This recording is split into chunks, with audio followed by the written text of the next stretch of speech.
بسم الله الرحمن الرحيم. السلام عليكم ورحمة الله وبركاته.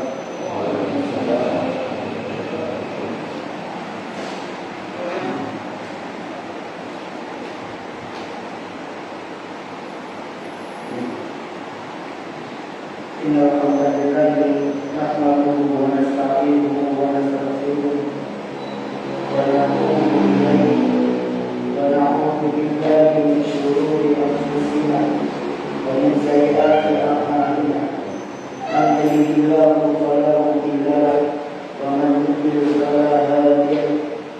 أشهد أن لا إله إلا الله وحده لا شريك له وأشهد أن محمدا عبده ورسوله.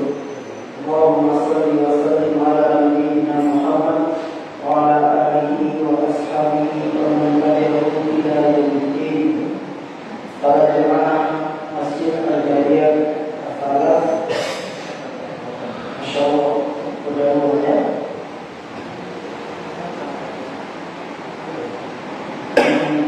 ini namanya hambatan dalam belajar. Dalam belajar itu tidak perlu lancar, selalu ada ujian, selalu ada cobaan. Kenapa orang belajar itu berdoa? Karena belajar itu jalan ke surga. Setiap jalan menuju surga itu tidak mulus, pasti ada cobaannya, pasti ada ujiannya. Ya, ini tentunya kita mau baca hadis, ternyata mati-mati kurang tidak terkonek dengan baik. Ini bagian dari cobaan saja, maka harus sabar. Dan cobaan itu tidak ada apa-apa dengan cobaan yang dialami Rasul ketika mereka belajar. Dimana di antara mereka pada Imam Syafi'i dari Allah yang mengatakan, "Beliau aku tidak sebagai masalah, aku tidak sebahasan selama 7 tahun selama belajar." Imam Syafi'i dari Allah tidak coba Imam Syafi'i gara-gara dia suka mengkonsumsi suatu buah. Saya lupa buah apa namanya, laban kalau tidak salah. Nama buahnya laban, mengkonsumsi laban. Dan laban ini menyebabkan Imam Syafi'i bikin darah selama 7 tahun. Kenapa kalau dia konsumsi laban? Dia konsumsi laban untuk menguatkan hafalan dia. Jadi para ulama dahulu itu terkadang mengkonsumsi makanan tertentu untuk menguatkan hafalan dia. Maka dalam kitab kita itu terkadang ada bab makanan-makanan yang harus dijauhi untuk agar tidak menyebabkan hafalan lemah. Makanan-makanan yang harus dikonsumsi untuk agar hafalan itu jadi kuat. Apakah dalilnya? Dalilnya tidak ada, tapi ini berdasarkan pengalaman mereka bahwa kalau mengkonsumsi ini hafalannya kuat, kalau mengkonsumsi ini hafalannya akan gampang lupa. Dan di antara dimensi yang usah kita apa? Laban. Nanti coba ada cek lagi ya, laban. Akhirnya gara-gara makan laban itu 6 tahun atau 7 tahun bikin jarak. Bukan hal yang cukup mengenakan bikin darah. Itu hanya dalam rangka dia mendapatkan ilmu. Cobaan yang harus dilalui seperti ini. Nah, kalau kita tidak ada apa-apanya, kita cuma duduk, kita sudah siap, kadang berhasil dan lain sebagainya, itu kadang malas untuk belajar, kadang malas untuk belajar. Ya memang seperti itu. Setiap jalan menuju surga pasti ada syaitan yang mengganggu di situ. Syaitan tidak akan pernah ridho hamba Allah itu berjalan di atas ketaatan. Makanya orang yang amnesia datang ke anak, ada orang amnesia, benar-benar insomnia itu tidak pernah bisa tidur.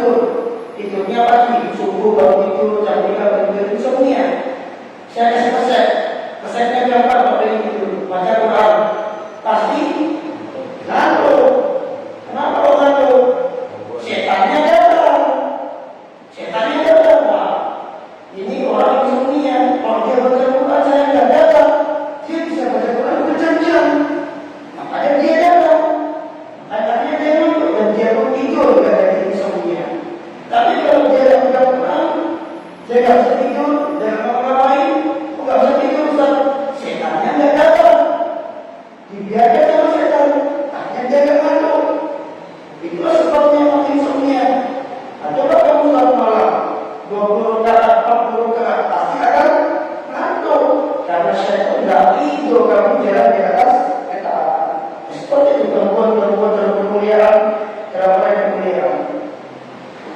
Kita masuk ke bab 82 pada jamaah. Bab ini penjelasan kepada kita tentang adab kepada budak, yaitu bersikap baik kepada budak, dan di antaranya adalah bahwasanya bersikap baik kepada budak itu termasuk di antara wasiat Nabi alaihi wasallam, wasiatnya Nabi sallallahu alaihi wasallam ketika menjelang wafat. Dan ada 3 hadis bab ini. Masing-masing hadis memiliki penjelasan yang panjang. Imam Bukhari mengatakan bahwa husnul milkah, bab berbuat baik pada al-milkah. Al-milkah artinya budak. Jadi Nabi SAW Islam ini mengajar kepada kita berbuat baik kepada semua hal, hewan, tumbuhan, bahkan kepada budak. Kepada hewan ini apa? Gampang. Nabi SAW mengatakan wa idza dabahtum fa'asiru dzibha. Kalau kau menyembelih, maka baiklah dalam menyembelih. Wa idza qataltum fa'asiru qitlah. Kalau kau membunuh, maka baiklah dalam membunuh. Tidak sampai terjadi penyiksaan di sini. Ini adalah adab. Demikian juga terhadap budak. Imam Bukhari mengatakan haddatsana Hafs ibn Umar qala telah menceritakan kepada kami Hafs bin Umar yang mengatakan haddatsana Umar bin Fadl.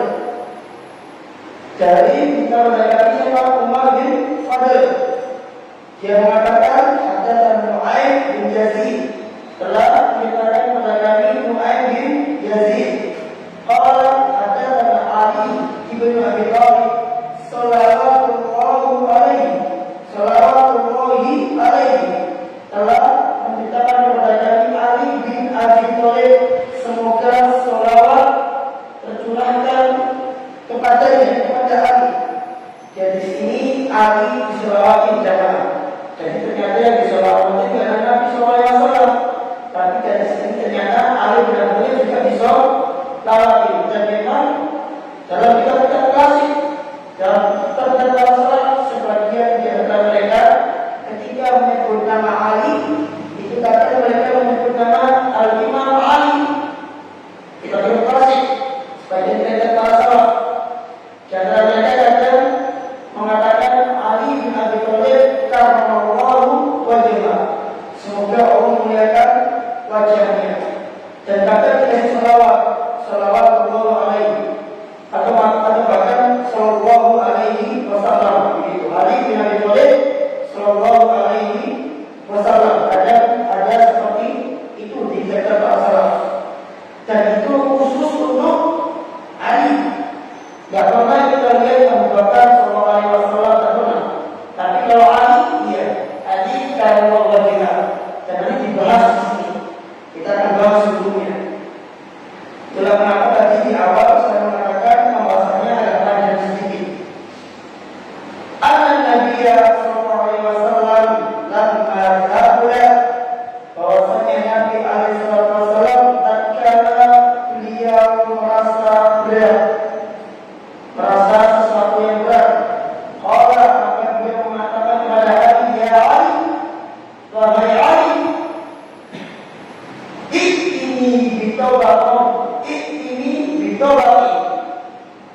visual, bukan di kertas.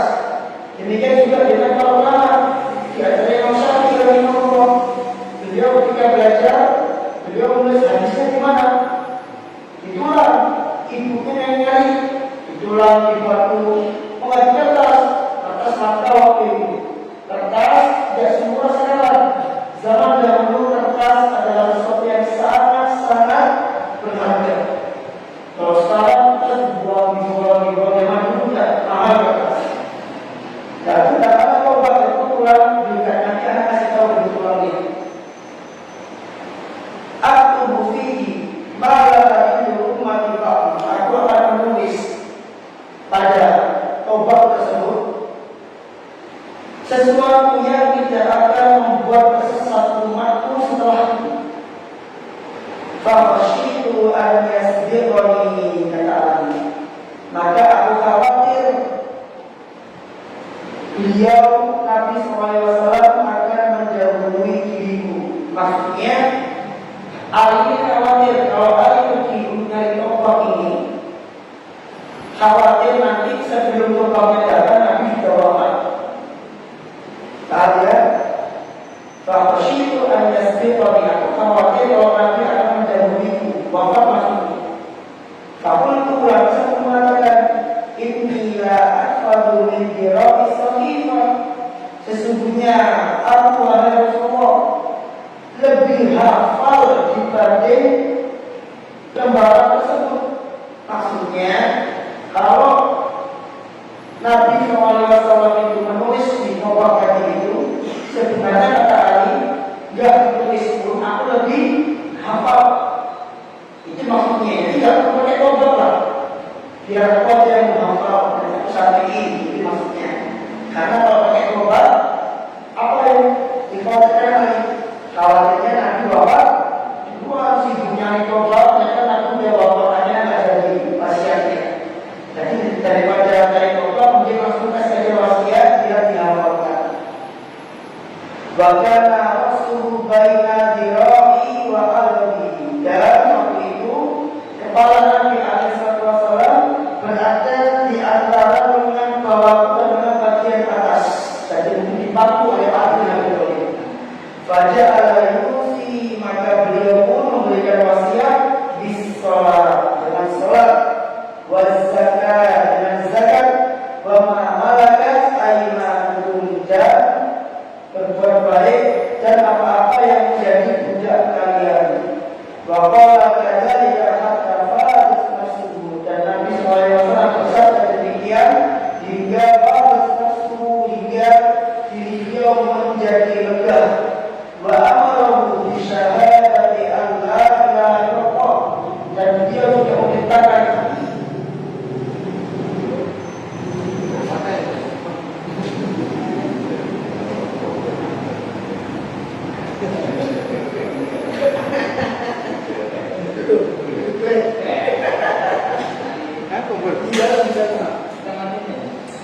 kalau ada yang ke bawah ada yang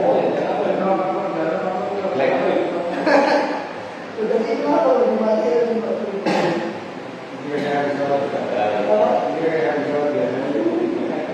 tidak kan kita ketinggalan aku kita kesini.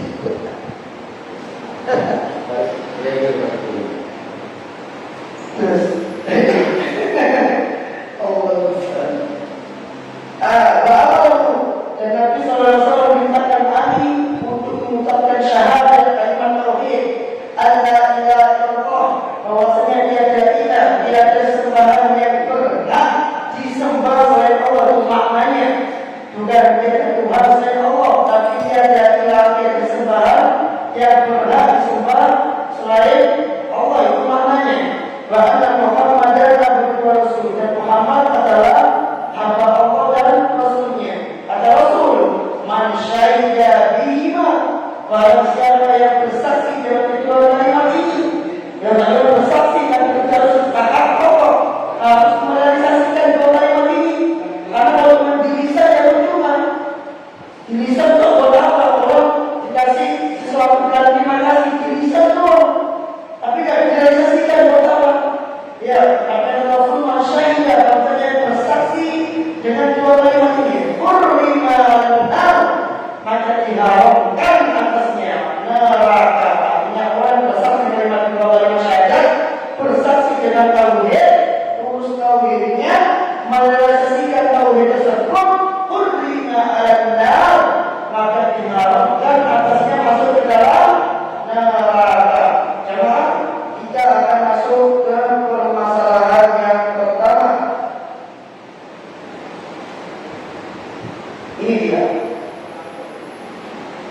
Sudah saya scan.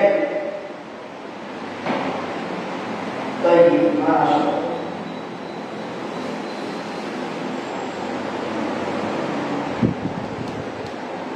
Permasalahan yang pertama, saya menjelaskan terkait apa ini? Bersolawat kepada Ali bin Abi Thalib. Jelas ya? Coba saya tambah lagi biar makin besar. Masuk, muntas. Ya. Kata Ali bin Abi Thalib sallallahu alaihi. Kata Syekh, ini penting. Dia tidak ada keraguan. Nanti saya tambahkan penjelasan lain. Al-haqqu yang benar adalah anna al-sunnati, bahwasanya al-sunnah la yastaqbiluna hadha, tidak menggunakan kalimat seperti ini. Ini alhamdulillah ada hakikatnya, ini bagaimana bisa baca. Ya, alhamdulillah saya bersyukur kita saya ini ada hakikatnya dan juga memudahkan saya membaca sehingga tak perlu mikir-mikirnya harusnya apa tidak perlu dan tidak perlu ragu-ragu saya benernya baca hakikatnya. Yang benar adalah al-sunnah la yastaqbiluna hadha, tidak memakai kalimat seperti ini. Al-sunnah tidak mengatakan Ali bin Abi Thalib sallallahu alaihi wasallam atau sallallahu alaihi, tidak seperti itu. Bahkan innahu la yuriduna aliyan radhiyallahu anhu.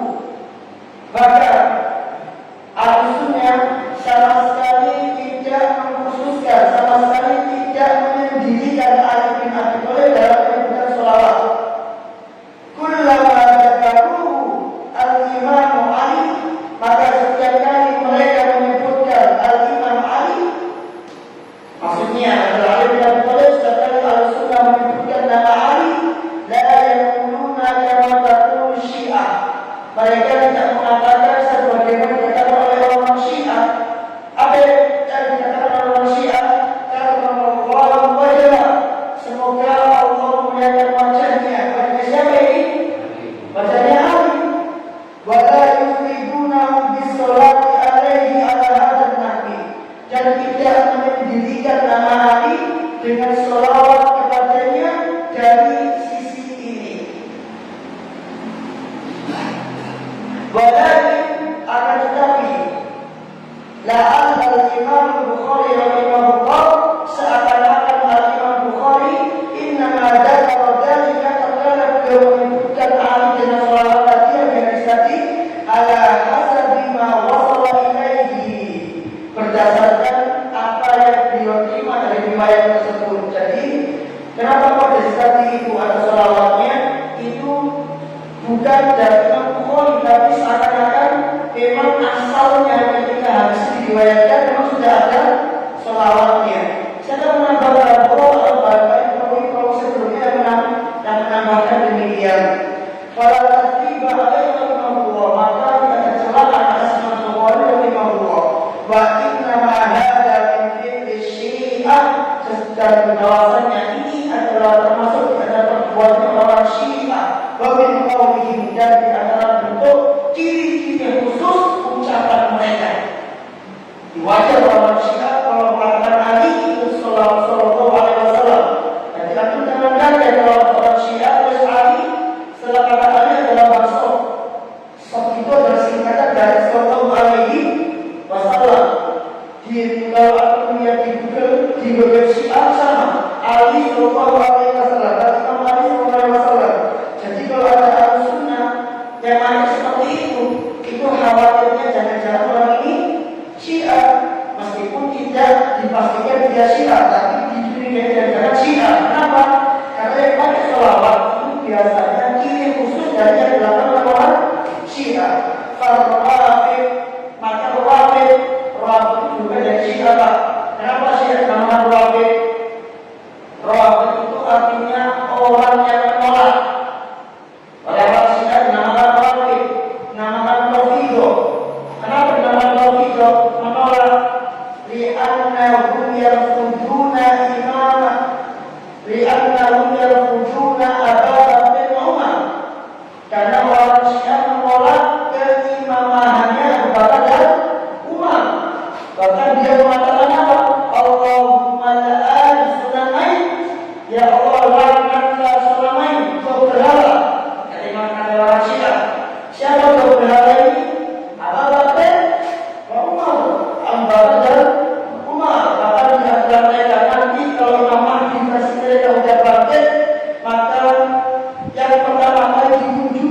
kata mereka adalah kuburannya Abu Bakar dan Umar.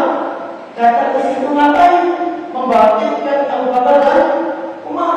Setelah dibangkitkan siapa? Disalib kata mereka di pohon kurma.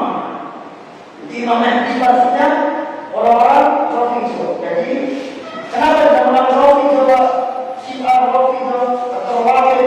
Rafidhah jamaknya Wafid. Rafidhah jamaknya Rafid. Kenapa nama Rafidhah? Karena menolak Abu Bakar dan Umar, tidak mengakui kepemimpinan Abu Bakar dan Umar. Kenapa tidak diakui? Karena bagi mereka Abu Bakar dan Umar tidak termasuk dalam ahlul bait. Padahal termasuk enggak Abu Bakar dan Umar dalam ahlul bait? Hah? Termasuk. Kan keluarga itu semua asal mertuanya mana? Termasuk.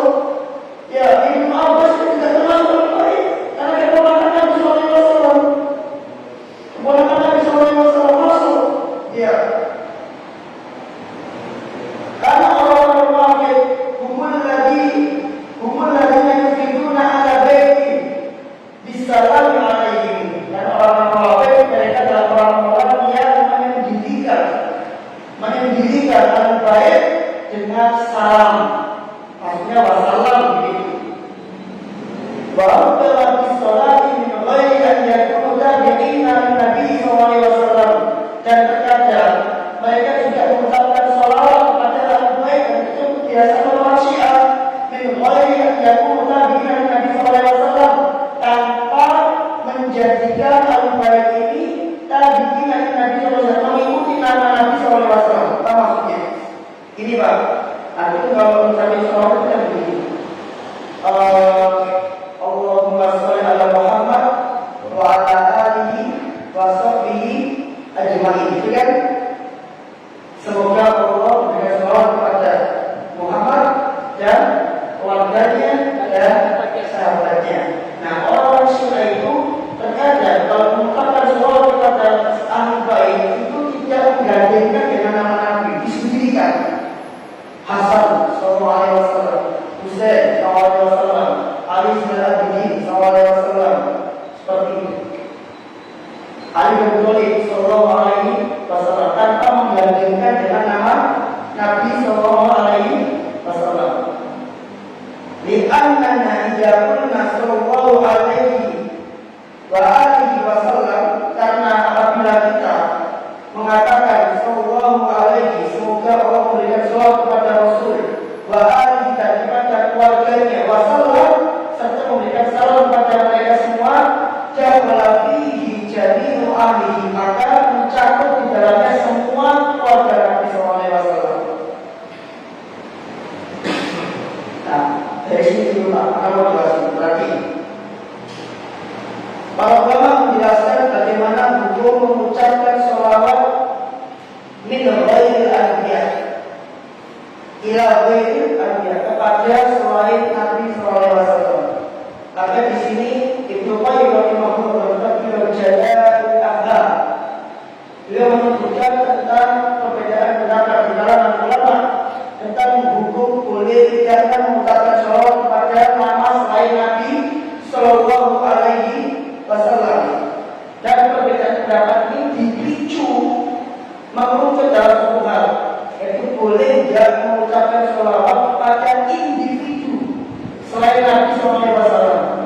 Kalau mengucapkan sholawat tidak kepada individu secara umum maka boleh. Contohnya seperti Allah Ta'ala berfirman, "Walladzi yusalli 'alaikum wa malaikatuhu liyukhrijahum minadh dhulumati ilan nur."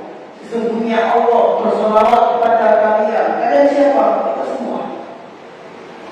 Berarti solawat itu tidak hanya Nabi, tapi kita semua juga dapat solawat. Wa malaikatuhu, dan malaikatnya juga bersolawat kepada kita.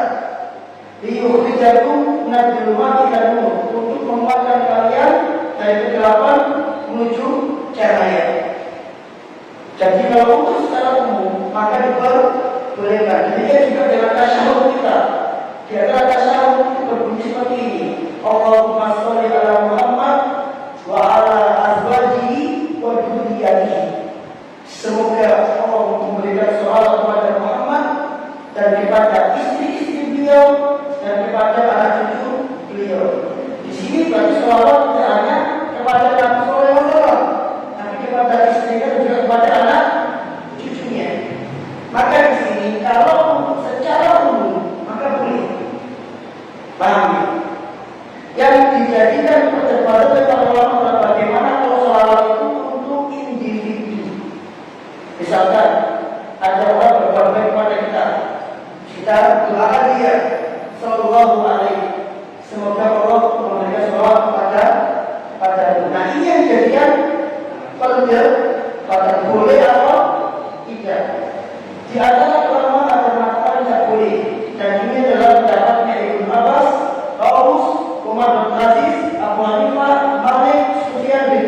sebagian ulama mengatakan warga Nabi itu adalah Bani Hashim dan Bani Abdul Muthalib. Itu semuanya masuk ke dalam keluarga Nabi sehingga mendapatkan keutamaan sholawat ini. Dan kedua mengatakan keluarga Nabi itu adalah anak cucu Nabi SAW dari keturunannya Ali dan Fatimah. Itu aja, yang lain tidak.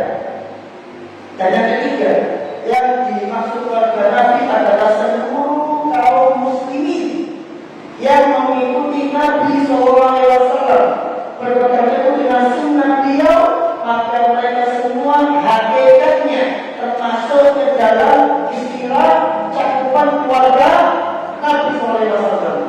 Jadi poin yang ketiga ini, maka orang-orang yang mengikuti sunnah, dia setiap hari mendapatkan doa sholawat dari seluruh kaum muslimin yang Syekh jelaskan, innal qawla indal muhaqqiqina min ahli ilmi, sesungguhnya pendapat dari kalangan peneliti, dari kalangan ahli ilmi, annal al, bahwasanya kata al-al yang bisa dikeluarkan dari Nabi sallallahu alaihi wasallam, idza ma dzukira mufradan ghairu majmu'in ma'as sahbi, tatkala disebutkan sendirian tanpa menyebutkan nama sahabat di situ, sendirian seperti ini, wa alihi tanpa ada wasofihnya, tak ada wasofihnya, wa alihi. Apa kata Syekh? Fa inna ru'ina, maka ketika itu yadkhulu fihi kullu man taba'a an-nabiy sallallahu alaihi wasallam bi ihsanin, maka masuk dalam al-ali keluarga itu setiap orang yang mengikuti Nabi sallallahu alaihi wasallam bi ihsanin, dengan baik, bahwa min alihi bihadal iktibal, maka mereka ini semua masuk ke dalam definisi keluarganya Nabi sallallahu alaihi wasallam dari segi secara umum. Dan di bawah ini beliau membawakan ucapan penyair, al Nabi hum asbab min Nabi, keluarga Nabi mereka adalah orang-orang yang mengikuti agama Nabi, ala syariati min ajami wa min arabi, di atas syariat dari kalangan Arab maupun dari kalangan orang Arab. Dari kalangan Ajam, orang Arab maupun dari kalangan orang Arab. Lau lam yakun aluhu illa qarabah, kalau seandainya keluarga Nabi itu hanyalah kerabat beliau, maka di sini ada tulisannya sallallahu alaihi wasallam, maka orang-orang yang bersolawat dia juga akan bersolawat kepada Tawud Abu Lahab. Kalau seandainya keluarga Nabi itu hanya diperuntukkan kerabat-kerabat beliau, maka orang-orang yang bersolawat itu mereka akan bersolawat kepada Abu Lahab. Abu Lahab siapa? Kerabatnya Nabi sallallahu alaihi wasallam, pamannya Nabi sallallahu alaihi wasallam. Jadi Abu keluarga Nabi itu ada tiga penjelasannya. Yang pertama itu Bani Hashim dan Bani Abdul Muthalib, semuanya itu termasuk keluarga Nabi yang beriman kepada sholawat. Atau yang kedua, anak cucu Nabi dan istri Nabi. Dan yang ketiga adalah seluruh kaum muslimin yang mengikuti Nabi dengan baik. Ini ahli sunnah, maka itu termasuk keluarga Nabi sallallahu alaihi wasallam. Dan kita baca faedah di sini.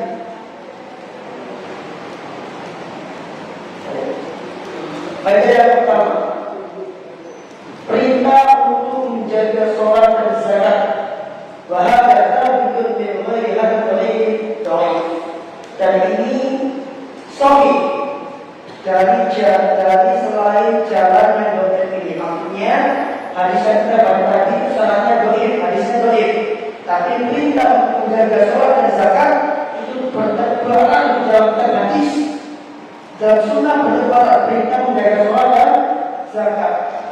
Dan menjadi wasiat Nabi SAW. Pak, orang kalau wasiat itu pasti dia berwasiat tentang sesuatu yang sangat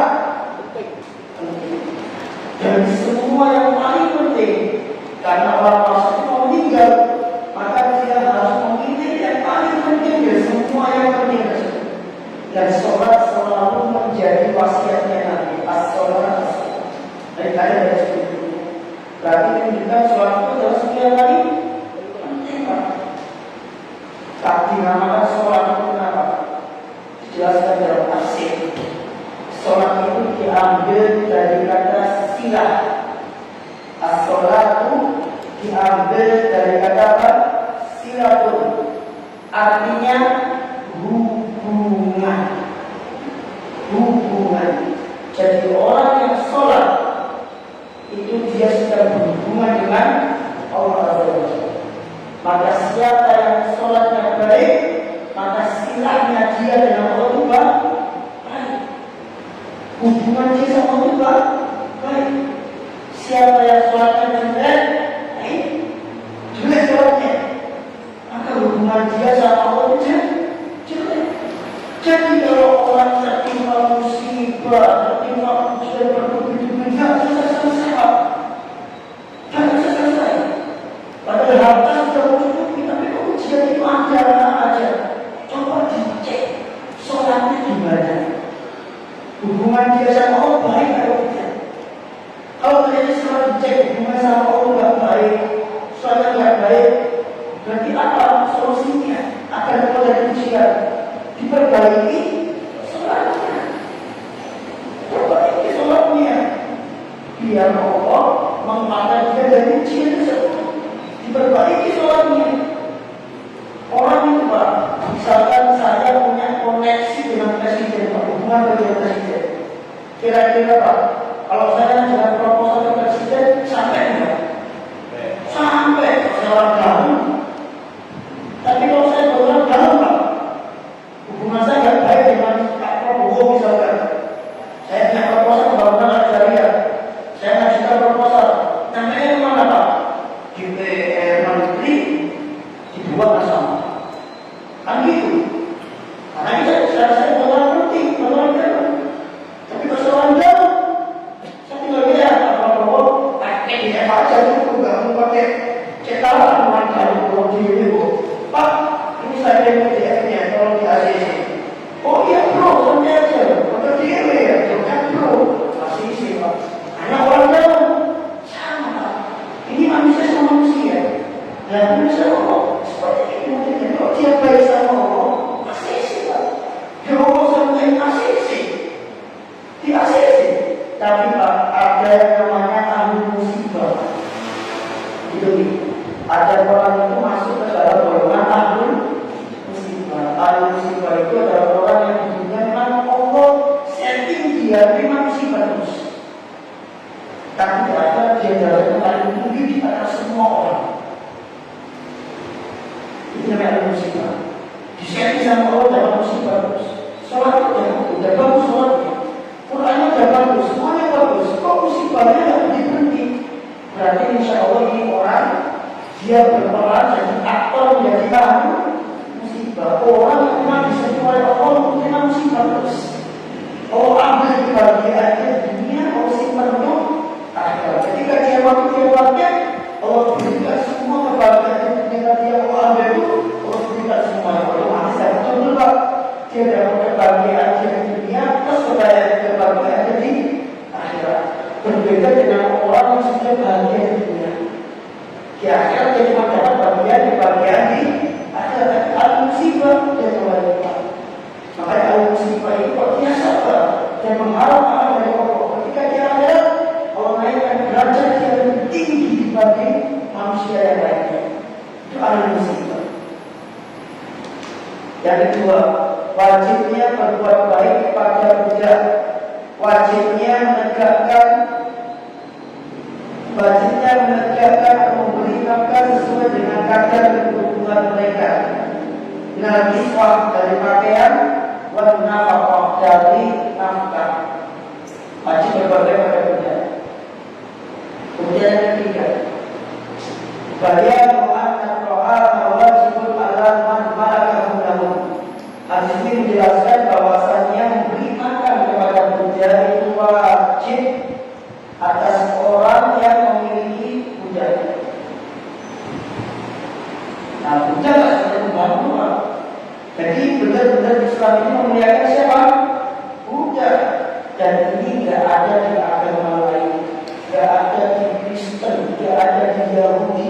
Bisa dicek sejarah mereka. Perhujaan itu sudah ada sejak zaman sebelum Islam. Tapi di zaman Romawi, di zaman Fir'aun, bahkan Fir'aun, Bani Israel jadi hujah. Dan itu sama sekali tidak semulia ketika hujah itu berada di dalam tuannya ini memperlakukan hujah itu seperti anaknya sendiri. Haknya sama. Kalau hujah itu jadi istri selainnya dia, maka hujah yang menjadi istri spiritualnya ini diperlakukan sama seperti istri yang lain pada umumnya, dimuliakan sama. Itu Islam seperti itu. Makanya ketika Rasul membawa misi Islam yang banyak masuk siapa? Budak dan orang fakir miskin. Karena ujiannya visi-visi Islam ini bagus, mengangkat derajatnya fakir miskin dan para budak. Yang mana itu kalau nggak masuk Islam nggak mungkin dapat seperti itu. Jadi oleh orang yang Quraisy nggak boleh mereka datang ke pertemuan mereka. Mereka itu sebenarnya pertemuan mereka di sebuah rumah satu orang mereka. Rumah pertemuan orang mereka, rumah perangkatnya mereka itu nggak boleh ada budak yang masuk ke sini. Dan hanya dalam Islam, budak bisa berkumpul bersama orang jika dan dimintai pendapatnya. Dan yang terakhir, hadis ini menjelaskan bahwasanya kalimat tauhid, kalimat syahadat tukaffiru jami'ad dzunub, bisa menghapus semua dosa. Wa hadza kulluhu thabitun bil ghairi hadzal tariq. Dan ini semuanya sahih dari Nabi SAW dari selain hadis yang dhaif. Meskipun hadis yang dhaif, tapi bahwasanya tauhid itu bisa mengampuni dosa, itu sudah sahih bertebaran di banyak hadis. Kemudian dan terakhir, dan sini juga punya sebagai dalil bahwasanya kalimat tauhid, kalimatnya Tuhan. Idama kalau kalau seorang hamba mati ala qauli di atas kalimat ini, aujabat lahu jannah, wajib bagi dia masuk ke surga. Apa dalilnya ini Pak? Siapa orang kita tauhid? Antum pada dari mana sih sama-sama kita tauhid? Bersama-sama kita tauhid. Di situ Syekh Muhammad bin Abdul Wahab memberikan judul di bab pertama.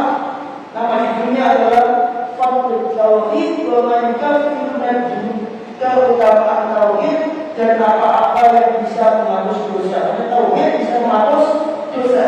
Di antaranya firman Allah alladzina amanu wa lam yalbisu imanahum bidzulmin ulaika lahumul amnu wa hum muhtadun. Dan orang-orang beriman yang tidak mencampur adukan imannya dengan kedoliman. Kedoliman kayak ini yang dimaksud adalah kesyirikan. Orang-orang beriman yang tidak mencampur adukan imannya dengan syirik. Jadi dia bertahu apa kata Allah? Ulaika lahumul amnu, bagi mereka adalah keamanan di akhirat. Wa hum muhtadun, dan mereka mendapatkan petunjuk. Dan Nabi SAW bersabda, Man syahida Allah ila Allah wa la syarika lah. Barang siapa yang bersaksi bahwasanya tidak ada disembah selain Allah, la syarika lah, tidak ada sekutu baginya. Wa anna Muhammadan abduhu wa rasuluh, dan Muhammad adalah hamba Allah dan Rasulnya. Wa anna Isa abduhu wa rasuluh, dan bahwasanya Isa adalah hamba Allah dan Rasulnya.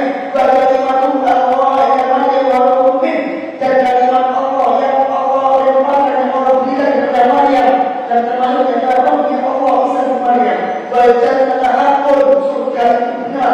Wa nar haqqun, dan neraka itu benar adanya. Ada Allah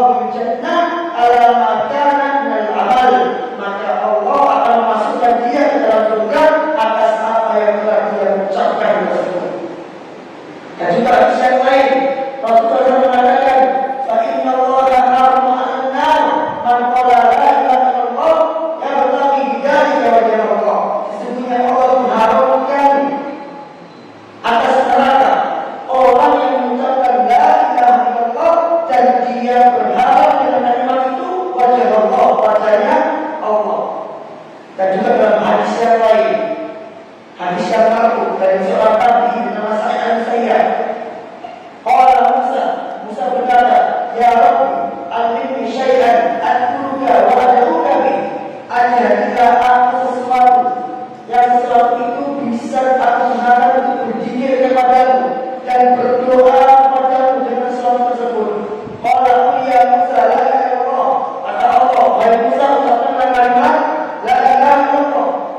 Kata Musa, ya Rabbi, kullu ibadah yaqulu hadza, kullu ibadika yaquluna hadza. Wahai Tuhanku, sesungguhnya semua hamba-Mu mengucapkan la ilaha illallah.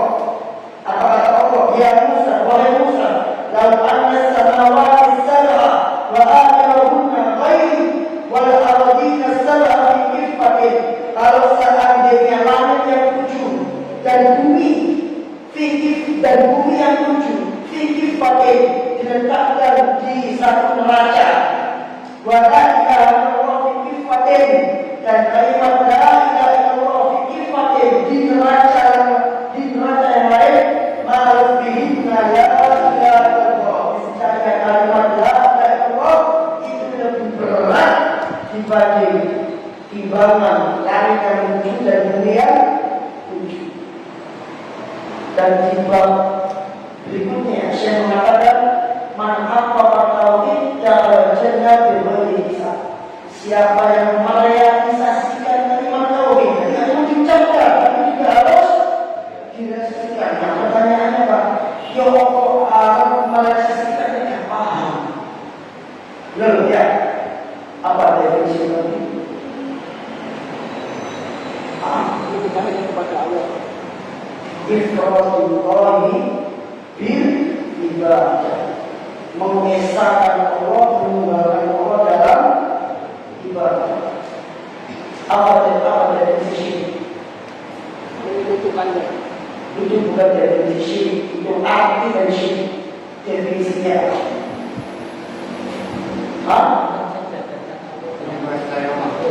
dalam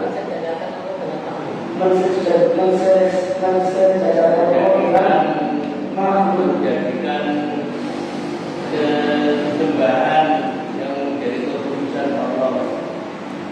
ada banyak arti yang paling singkat adalah Allahu ghairihi ma, yaitu menyeru selain Allah bersama Allah. Singkatnya adalah syirik adalah engkau beribadah kepada Allah dan juga beribadah kepada selain Allah. Kalau orang hanya beribadah kepada selain Allah, itu bukan syirik, kafir. Tapi syirik adalah beribadah kepada Allah dan juga beribadah kepada selain Allah. Makanya orang Yahudi itu musyrik, Nasrani itu musyrik, karena Yahudi kenal Allah, ibadah sama Allah, tapi juga mensekutukan ibadah kepada selain Allah. Dan demikian juga dengan Nasrani itu musyrik. Kenapa? Karena dia kenal sama Allah, dia ibadah sama Allah, tapi juga di sisi lain sebagai simbolis kita mereka itu juga beribadah kepada selain Allah. Itulah kenapa dinamakan musyrik. Di antara dalilnya adalah Allah berfirman, ittakhadhu ahbarahum wa rubbanahum arbaban min dunillah. Orang-orang Yahudi, orang-orang Nasrani itu menjadikan pendeta mereka dan ahli-ahli mereka arbaban sebagai tandingan-tandingan min dunillah selain Allah. Artinya orang Yahudi dan Nasrani itu dianggap oleh Allah menyembah pendeta dan menyembah ahli-ahli mereka. Kenapa dia menyembah Allah seperti ini? Tidak. Orang-orang Yahudi dan Nasrani dianggap menyembah pendeta-pendeta mereka dan mereka. Kenapa? Karena Allah katakan, yuhibbunahum ma harramallah wa yuharrimunahum ma ahallallah. Karena pendeta-pendeta itu mereka mengharamkan apa yang diharamkan oleh Allah dan mengharamkan apa yang diharamkan oleh Allah, dan itu diikuti oleh Yahudi dan Nasrani. Sehingga dikatakan sama seperti Yahudi dan Nasrani menyembah pendeta-pendeta tersebut, menjadikan pendeta tersebut arbaban min dunillah. Dan kita dari yang lain mengatakan bahwa Yahudi Uzair ibnu, orang Yahudi mengatakan Uzair anak Allah. Uzair itu anak Allah, orang Yahudi. Uzair itu nabi, Pak. Nabi dari kalangan Bani Israel. Nabi setelah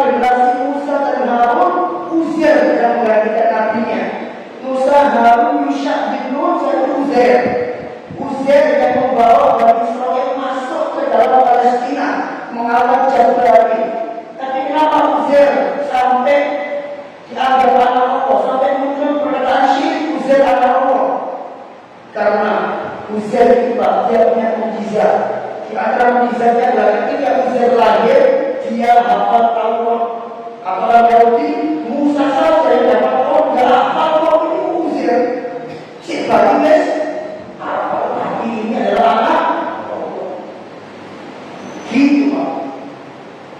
Uzair itu tidak sama mereka. Waktu bayi bisa mengucapkan Taurat, hafal Taurat, masih baru bisa ngomong dia. Bayinya Uzair ini. Dan dalam mujizat lain dia bisa memberikan matahari Pak. Nanti ketika Bani Israel berperang bersama Jabrani, orang-orang Inggris yang ada dalam Palestina itu, bumi Palestina itu berperang bersama mereka di hari Jumat. Dan Bani Israel tidak boleh berperang di hari Sabtu karena hari Sabtu hari sucinya mereka. Maka ketika matahari tenggelam, dihentikan matahari oleh Uzair. Matahari berhenti dari tenggelam agar perangnya bisa berlanjut. Itu mujizatnya. Uzair itu memandatkan Bani Israel yang memasukkan Bani Israel ke dalam bumi Palestina. Kok bisa masuk dalam Uzair? Kok nggak dalam Musa? Bisa dalam Musa nggak mau mereka. Ketika Musa ngajak untuk masuk ke Palestina, mereka nggak mau. Ya mereka mau jalan aja. Ya mereka mengatakan tidak anda walau tidak apa-apa. Musa kalau ingin perang bersama Jabrani ini, ya kau pergi aja sendiri sama Tuhan pasti tidak. Bahkan Muhammad kami di sini aja duduk kayak gitu ya. Jadi dia juga ada Nasrani. Dia mengatakan bisa anak di zaman dulu Nasrani Pak, nggak ada Kristen di zaman kita. Kristen itu nggak ada zaman namanya Nasrani. Kenapa namanya Nasrani Pak? Karena orang-orang yang beriman pada Isa waktu itu, ketika Isa diutus, itu adalah orang-orang yang berada di sebuah kampung, namanya kampung Nasoro. Karena kampungnya Nasoro, maka penduduk kampung yang namanya Nasrani. Begitu. Yang beriman bangsa yang ada Bani Israel, karena Isa yang diutus di Bani Israel. Akhirnya mereka menganggap, kok tiba-tiba ada Kristen Pak? Panjang itu. Ketika Nasrani masuk ke dalam pemerintahan Romawi, Romawi ini agamanya agamis menyembah dewa. Ketika Nasrani itu masuk ke Romawi, maka Romawi berbuat bid'ah. Dikolaborasikanlah agamanya Isa dengan agama pagan. Jadilah seperti sekarang, ada Romawi Salib, ada patung Yesus, ada patung Bunda Maria, yang semua itu tidak ada sebelumnya di zaman Bani Israel. Gitu Pak tanya, kamu baik, kamu kurang. Akhirnya Allah bantah. Maka katakanlah, in kana lirrahmani waladun fa ana awwalul abidin. Katakanlah Muhammad, kalau Ar-Rahman seandainya punya anak, tentulah aku orang pertama yang akan menyembah anak. Ini Rasul Muhammad membantah orang-orang kafir Nasrani waktu itu yang mengatakan saya punya anak. Kalau seandainya Allah punya anak, Allah punya anak, katakanlah Muhammad, fa'ana awwalul abidin. Tentulah aku yang orang pertama yang akan menyembah anak. Pasti aturan Nabi. Orang di mana-mana pakai. Begitu intinya, syirik seperti itu. Syirik daripada pada Allah, daripada pada selain. Mungkin itu saja yang bisa disampaikan oleh jemaah. Semoga bermanfaat dan kita kasih akhlak, tapi tauhid juga. Ada yang tanya? Silakan, Pak Opo. Assalamualaikum warahmatullahi wabarakatuh. Waalaikumsalam. Apabila seseorang yang taat kepada Allah, akan tetapi di sisi lain dia juga berbuat maksiat, ketika dia mendapatkan musibah, apakah termasuk itu ujian atau peringatan dari Allah atau bahkan siksa? Baik. Musibah seseorang itu ujian atau peringatan dari Allah. Nggak sama itu. Perhatikan, musibah itu ada dua kemungkinannya. Yang pertama memang itu murni takdir dia, ujian dari Allah. Yang kedua itu adalah hukuman dari Allah SWT. Dari ini ada apa?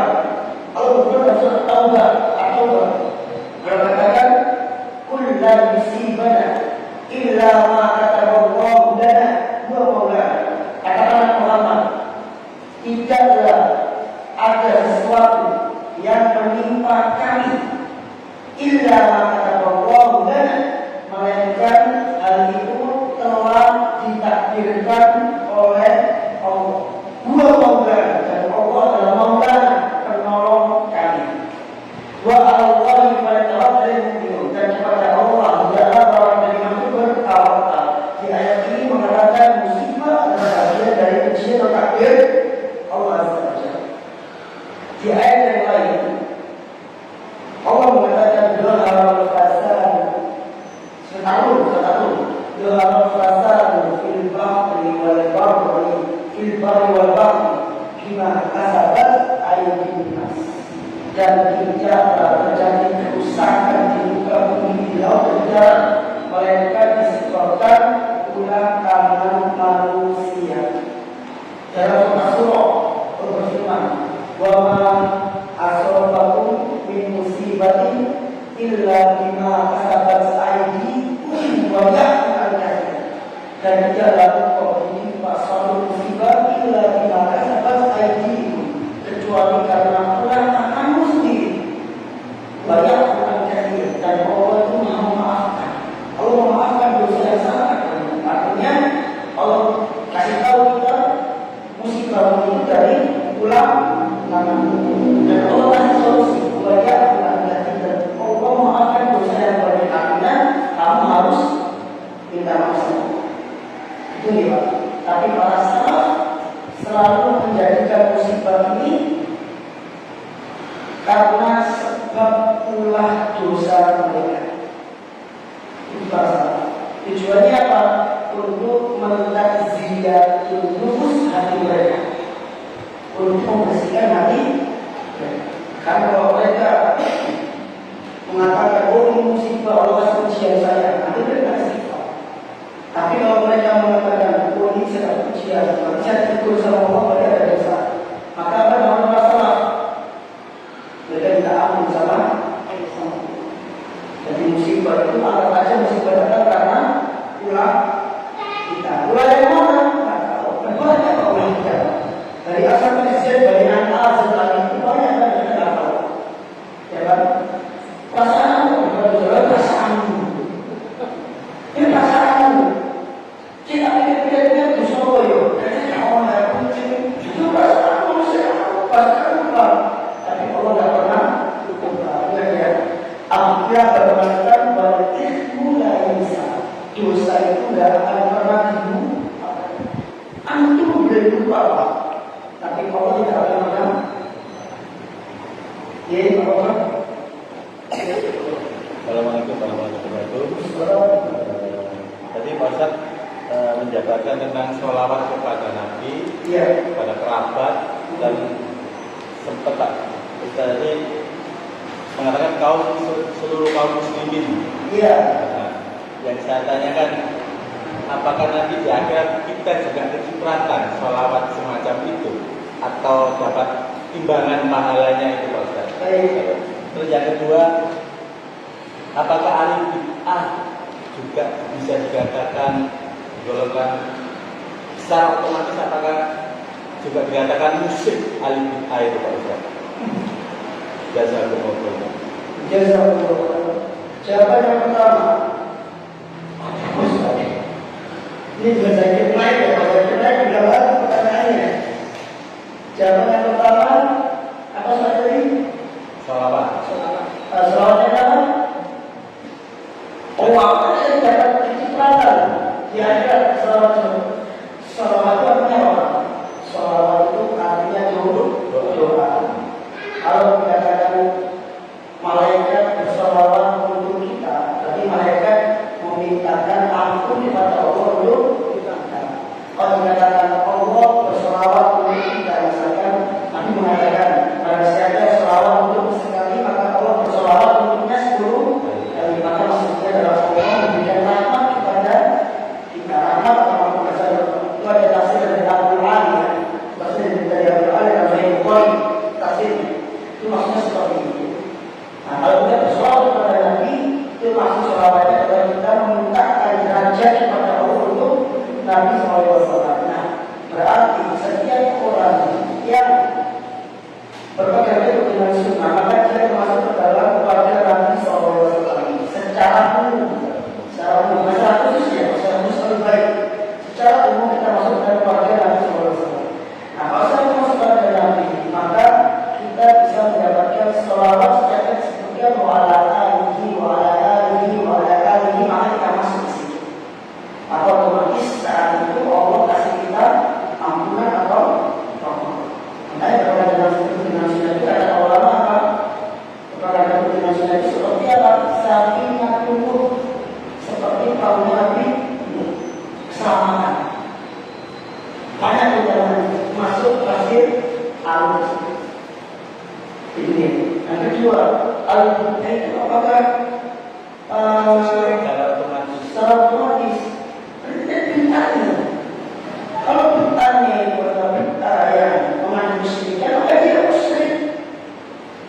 Ya. Kalau perintahnya mengandung kesyirikan, maka dia musyrik. Dan kebanyakan perintah itu mengajak kepada kesyirikan, lebih dekat kepada kesyirikan. Gitu. Tapi kalau perintahnya memang perintah yang mengandung kesyirikan, tidak syirik. Tidak syirik yang kita saja seperti nama-nama ibadah dan sebagainya. Kita menyerah dalamnya selain Allah, tidak syirik. Tapi kalau dia berbuat perintah itu perintahnya Nasrani